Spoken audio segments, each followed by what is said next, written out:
Cette vidéo-ci va être consacrée à une vidéo généralisée, c'est-à-dire qui va montrer comment faire en général, c'est bien une généralité, pour trouver une surface conique qui s'appuie,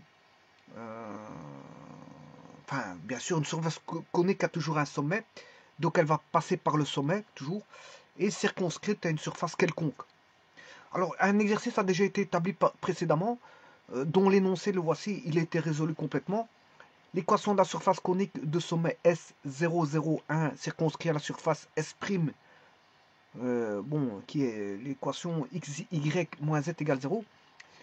Alors, sachez que dans les quadriques, on a les surfaces cylindriques et les surfaces... Bon, surface cylindrique, on n'est pas obligé d'avoir des génératrices qui sont perpendiculaires à la directrice, à la courbe.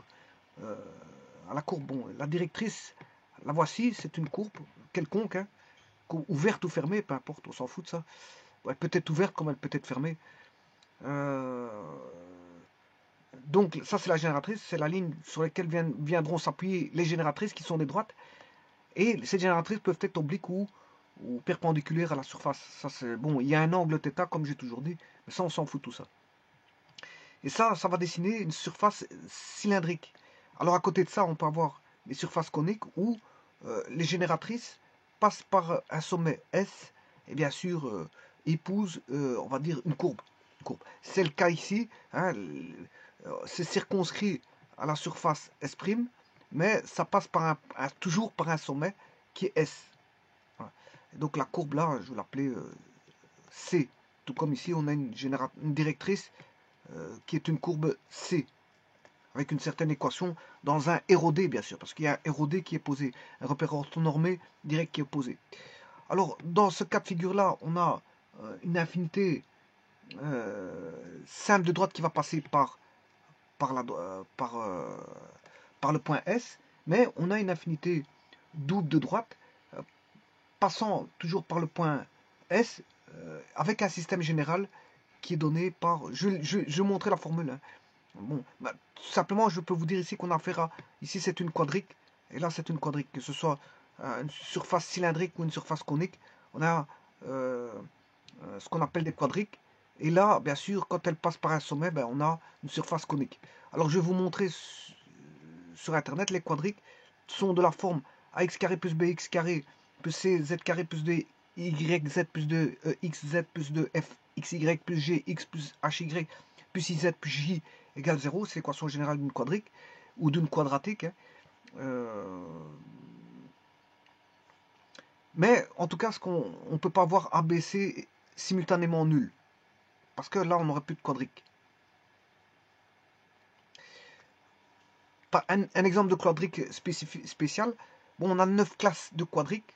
Je les ai montrées sur une vidéo, les 9 classes de quadriques. Mais ici, on a, par exemple, l'ellipsoïde. On peut avoir la sphère qui est une ellipsoïde, je veux dire, spécifique avec A égale B égale C. Là, on a ce qu'on appelle une sphère. On a l'ellipsoïde, l'hyperboloïde à une nappe, avec un moins. Alors, il n'y a pas deux moins, hein, c'est parce que le moins 1, vous le faites passer dans le membre de droite, égale 1. Voilà, là, à ce moment-là, vous n'aurez qu'un moins. C'est le... tout comme à deux nappes, on a deux moins. Deux nappes, on a deux moins. Alors, le plus 1, vous le faites passer à moins à gauche, à droite. Vous aurez moins 1. Mais après, vous prenez les opposés. À ce moment, on aura, dans ce cas-ci, z carré, moins x carré, moins y, x carré sur, bien sûr, c'est z carré sur c carré, moins x carré sur a carré, moins y carré sur b carré égale 1. Voilà, ça c'est un exemple d'hyperboloïde à deux nappes. Bon, on a pas mal d'hyperboloïde à deux nappes. Mais en tout cas, il doit avoir deux moins. Et l'équation doit être similaire à celle-là. Similaire. Alors, on a le paraboloïde elliptique. Voilà. Alors, vous allez me dire, ouais, mais ça c'est...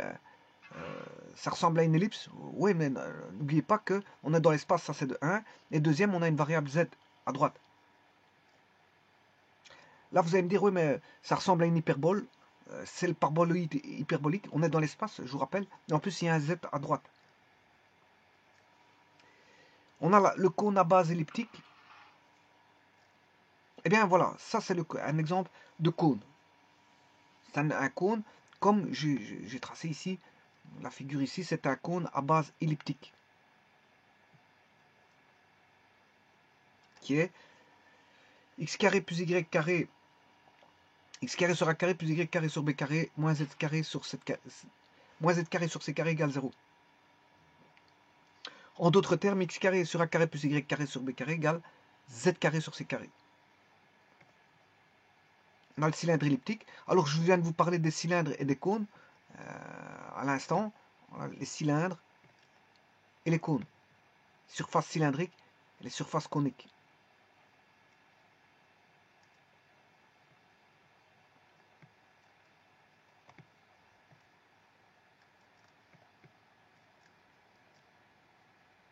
Donc, la courbe bleue, qui est la surface conique ici, s'appuie sur la courbe en rouge. Hein. C'est une courbe un peu spéciale. Elle s'appuie sur la courbe en rouge. Elle est circonscrite, si vous voulez, à la courbe en rouge.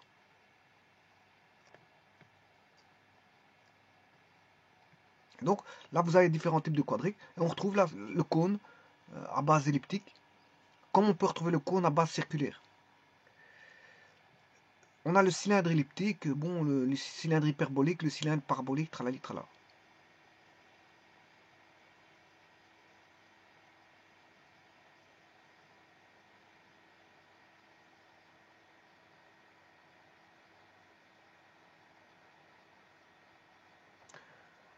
Alors, comment a été résolu ce problème-là? Après, je vais en faire la généralisation. Bien, tout simplement, ben, ça c'est une quadrique, l'équation d'une quadrique. Et le cône, comment on appelle ça, la surface conique, est une quadrique. Alors, on a une infinité simple de droite qui passe par un sommet, toujours. Ça, c'est la particularité comment on appelle ça, du cylindre, enfin de la surface conique. Elle passe toujours par un sommet. Mais on a une infinité double de droite, voilà, donnée par le système général qui est ici. On a x égale mz plus p, y égale nz plus q. Ben, on enlève, on extrait le m et n. Voilà, le m et n, voilà, ça c'est l'équation de la droite. Elle est donnée sous forme réduite ici et sous forme cartésienne ici. On peut extraire le m et n. Ensuite, on injecte le m et n dans l'équation. Enfin, ici, c'est plutôt que je vais extraire le x et le y. Que j'injecte, le x et y, je l'injecte dans les variables. J'ai une équation en z. Et là, je vais rechercher, comme elle doit être circonscrite, j'ai une équation du second degré. Comme elle doit être circonscrite à la courbe, mais je remplace bien sûr le x et le y dans la courbe donnée, qui est S', S' qui est y moins z, c'est la courbe en rouge. J'injecte x, y dans la courbe en rouge. Je vous rappelle que x, y provient de la droite des génératrices. Et puis je l'injecte dans la courbe en rouge, au niveau des équations, et je résous pour avoir une courbe qui est circonscrite, avoir un seul point d'intersection. La courbe que je vais obtenir, c'est du second degré, et je cherche le delta du second degré, c'est-à-dire le réalisant ou le discriminant du second degré, que j'égale à 0, parce qu'il n'y a un seul point d'intersection par droite. Bien sûr, il y a une infinité double de droite, donnée par le système d'équations que je vais montrer tout à l'heure, et on obtient une équation en, bien sûr, à paramètres, à 2 paramètres. On élimine ces paramètres, et on a l'équation de la quadrique qui est une surface conique. Alors, en général, ça va se passer comme je viens de vous le montrer, c'est-à-dire que la première des choses, on va vous donner un sommet. Donc, on aura toujours un sommet donné. Alors, ce sommet, pour le généraliser, je peux l'appeler x0, y0, z0. x0, y0 et z0. Voilà, ça c'est le sommet. Alors, on a une infinité double de droite qui passe par ce sommet. Voilà. C'était une infinité simple de droite passant par S qui est x0, y0, z0.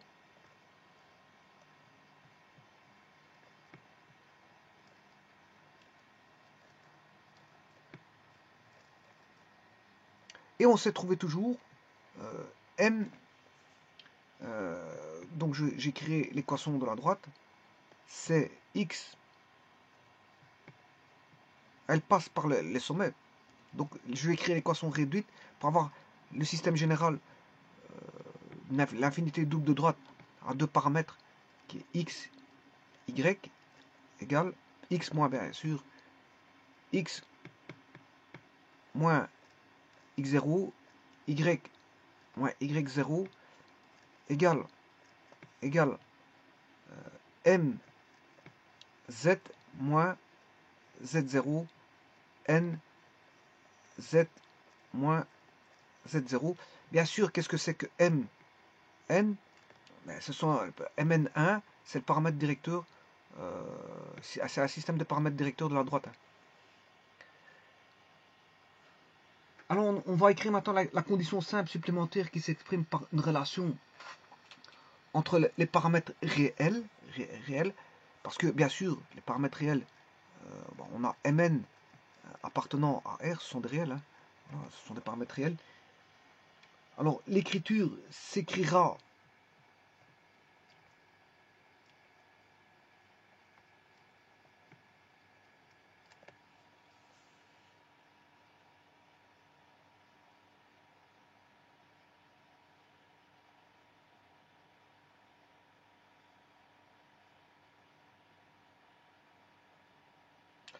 on aura une courbe donnée, bien sûr, hein.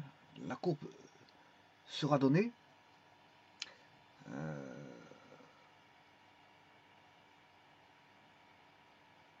Et la courbe donnée, bien sûr, on aura une relation entre les paramètres m et n. On aura ceci.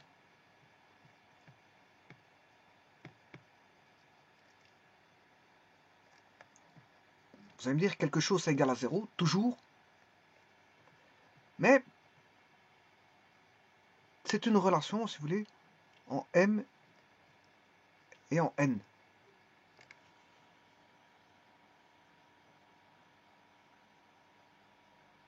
On aura toujours une relation en m et en n.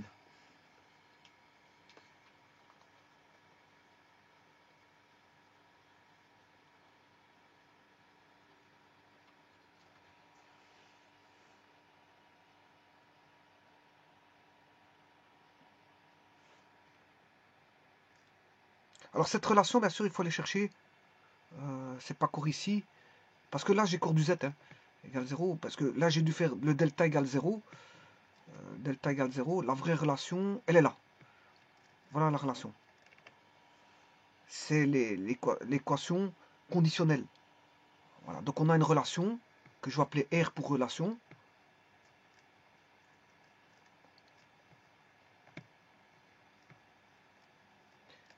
J'ai dû faire... voilà.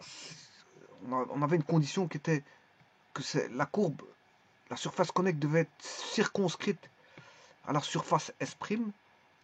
Donc, circonscrite, ça veut dire réalisant égale 0. Donc, réalisant égale 0, il ne reste plus que une relation en M et en N. Donc, on a une relation en M et en N égale 0. Et, bien sûr, l'équation de la surface s'obtient en éliminant le M et le N entre les équations, de telle manière à avoir une relation M. Ben, M, on sait le tirer d'ici, hein. C'est x moins x0 sur z moins z0. Voilà, le M, je peux le tirer d'ici. C'est x moins x0 sur z moins z0, et le y, c'est y moins y0, et le n, c'est y moins y0 sur z moins z0. Donc, la relation qui va s'écrire en mn n'est rien d'autre que x moins x0 sur z moins z0, et le n, c'est le y moins y0 sur z moins Z0 égale 0. J'aurai une relation comme ça. Toujours. Ça sera toujours comme ça.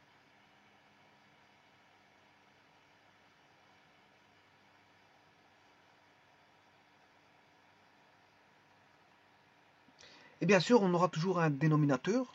Il faudra toujours remettre au même dénominateur. Dans ce cas-ci, par exemple, voilà, ici, on a obtenu x moins 1 fois x moins 1. Voilà, ce qui fait x moins 1. Enfin, c'est z, je m'excuse, c'est pas x. J'ai z moins 1, z moins 1, z moins 1 au carré. Voilà, est le dénominateur. Donc, le 1 devient z moins 1, z moins 1 au carré. Donc, j'ai une expression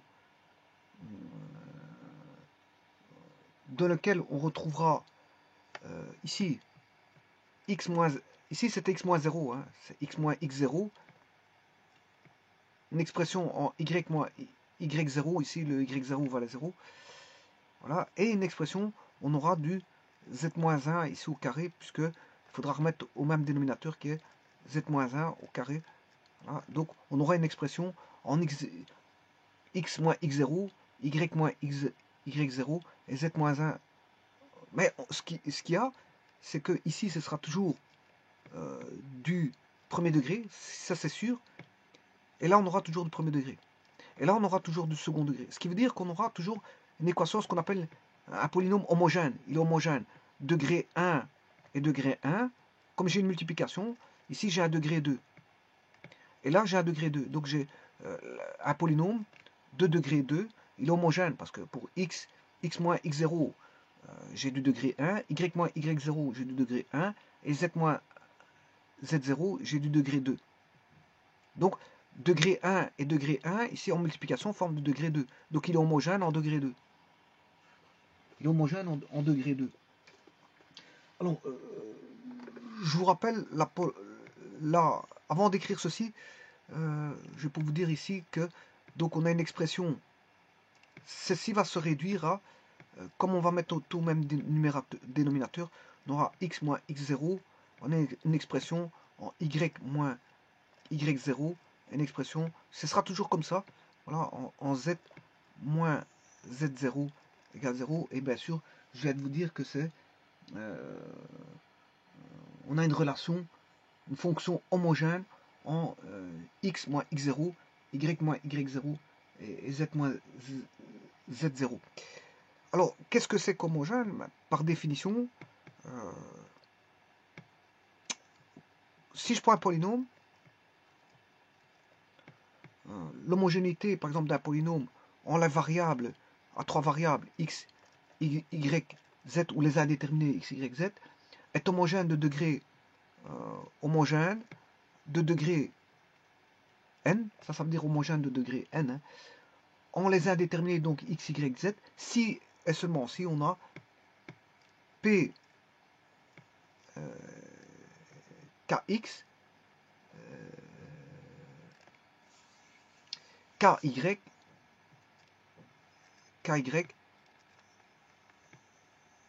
kz égale k exposant n fois le polynôme en x, y, z.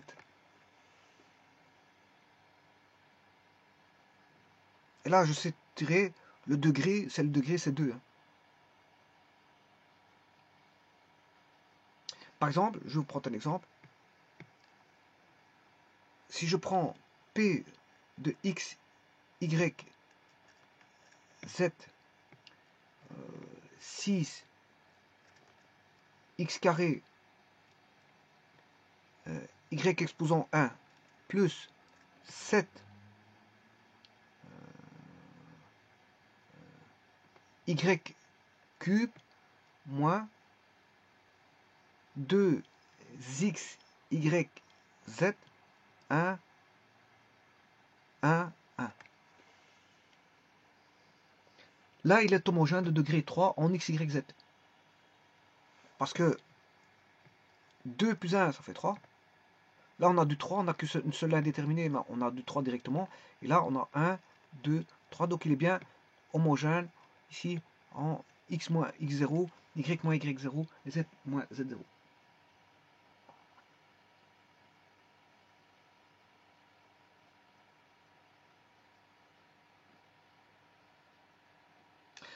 Et maintenant, je vais faire la réciproque.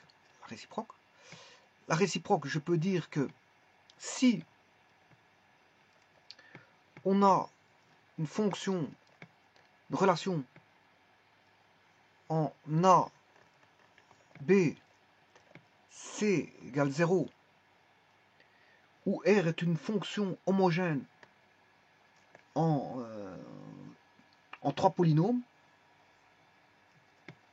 A, polynôme A, polynôme B, polynôme C, bien sûr du premier degré en X, Y, Z.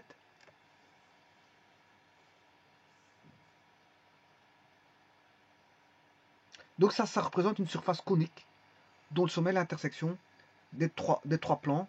Donc A égale 0, B égale 0 et C égale 0. Donc si vous avez une relation ici qui est un polynôme homogène en ABC, donc X est du premier degré, Y premier degré, Z du premier degré, ben, vous avez une surface conique. C'est une surface, ça représente une surface conique.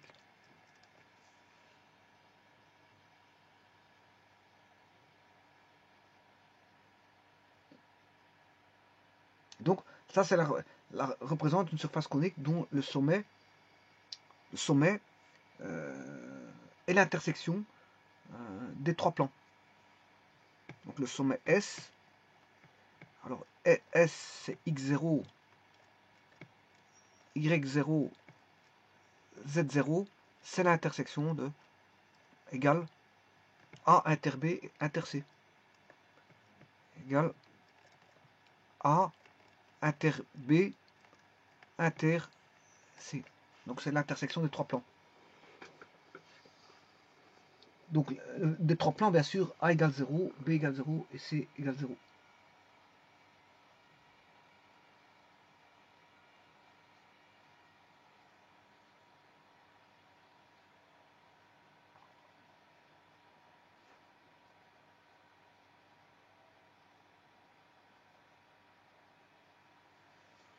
Je vous remercie.